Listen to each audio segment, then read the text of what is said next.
యాదగిరిగుట్టకు కేటాయించిన మెడికల్ కాలేజీని వేరే ప్రాంతాలకు తరలించవద్దని బీజేపీ నాయకులు రాస్తారోకో చేపట్టారు.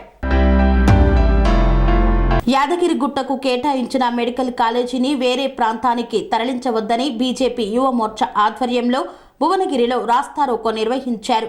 బీజేపీ యువ మోర్చా ప్రధాన కార్యదర్శి జగన్మోహన్ రెడ్డి మీడియాతో మాట్లాడుతూ మా మెడికల్ కాలేజీ మాకే కావాలంటూ వేరే ప్రాంతానికి తరలిస్తే ఊరుకునే ప్రసక్తే లేదని, ఉమ్మడి నల్గొండ జిల్లాలో 2 మంత్రులున్నారు. మెడికల్ కాలేజీ వేరే ప్రాంతానికి తరలిస్తే 2 మంత్రులకు ఈ ప్రాంతంలో తిరగనివ్వమని, ఆలేరు భువనగిరి కాంగ్రెస్ పార్టీ ఎమ్మెల్యేలు ఏం చేస్తున్నారని ప్రశ్నించారు. చెందిన మెడికల్ కళాశాలను అదే ప్రాంతంలో ఏర్పాటు చేయాలని చెప్పేసి భారతీయ జనతా యువ మోర్చా ఆధ్వర్యంలో ఈరోజు భువనగిరిలో రాస్తారోకో చేయడం జరిగింది. ఒకవేళ మీకు చాతన కాకపోతే ఈ జిల్లాలో ఉన్నటువంటి మంత్రులు కానీ ఎమ్మెల్యేలు కానీ వెంటనే రాజీనామా చేయాలి. విద్యార్థుల భవిష్యత్తుతో ఆటలాడదని చెప్పేసి భారతీయ జనతా యువ మోర్చా మిమ్మల్ని డిమాండ్ చేస్తాం. మెడికల్ కొడంగల్కు తీసుకుపోవడాన్ని తీవ్రంగా వ్యతిరేకిస్తూ విద్యార్థులతో కలిపి రాస్తారోకో చేయడం జరిగింది. మనకు యాదగిరిగుట్టలోని మల్లాపూర్లో 65 ఎకరాలు భూమిని నెంబర్ 65లో 20 ఎకరాల భూమిని కేటాయించారు. అదేవిధంగా జీవో నెంబర్ 85ని అమలు చేస్తూ యాదాద్రిలోనే మెడికల్ కాలేజీ ఉండవలసిందిగా కోరుచున్నాం. ఇలాంటి చాతగాని ప్రభుత్వ విప్ బీర్ లలే గారు తక్షణమే రాజీనామా చేయాలి, లేదా మన మెడికల్ కళాశాల మనకు తీసుకొని రావాలి. లేని ఎడల బీర్ లలే ఇల్లును ముట్టడి చేయడానికి యువ మోర్చా కార్యకర్తలందరూ సిద్ధంగా ఉన్నాం. రేవంత్ రెడ్డి గారు, మీరు ఇక్కడ ఉన్నటువంటి కోమటిరెడ్డి ఎగ్గారెడ్డి గారు, ఉత్తమ్ కుమార్ రెడ్డి గారు, యాదాద్రి భువనగిరి జిల్లా నుంచి పార్లమెంట్ సభ్యుడిగా ఉన్న వెంకటరెడ్డి గారికి హెచ్చరిస్తూ ఉన్నాం. ఇక్కడ ఉన్నటువంటి మెడికల్ కాలేజ్ ఒకవేళ తీసుకపోతే మీరు తీవ్ర పరిణామాలు ఎదుర్కోవాల్సి వస్తుందని ఈ సందర్భంగా హెచ్చరిస్తూ మా కళాశాల మాకు కావాలి, మా కళాశాల మా కళాశాల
ప్రతి ఒక్కరికి అందుబాటు ధరలో అత్యాధునిక హంగులతో సర్వాంగ సుందరంగా ఆర్ఆర్ గార్డెన్ ఫంక్షన్ హాల్. మీ ఇంట జరిగే వివాహాలకు, పుట్టినరోజు వేడుకలకు, రాజకీయ పార్టీ కార్యక్రమాలకు, కార్పొరేట్ కాన్ఫరెన్సులకు, విందు వినోదాలకు అద్భుతమైన ప్రదేశం ఆర్ఆర్ గార్డెన్ ఫంక్షన్ హాల్. ఆహ్లాదకరమైన వాతావరణంలో విశాలమైన వివాహ వేదిక, సువిశాల పార్కింగ్ సౌకర్యంతో అందుబాటు ధరలో ఆర్ఆర్ గార్డెన్ ఫంక్షన్ హాల్. మీ ఇంట జరిగే ఏ శుభ కార్యానికైనా అతి తక్కువ ఖర్చుతో గ్రాండ్ గా సెలబ్రేట్ చేసుకునేందుకు అనువైన ప్రదేశం ఆర్ఆర్ గార్డెన్ ఫంక్షన్ హాల్. మా address Aleru to Kolanupaka road, Yadadri Bhuvanagiri జిల్లా. బుకింగ్ కొరకు సంప్రదించాల్సిన ఫోన్ నెంబర్ 8555993450 మరియు 8125847432.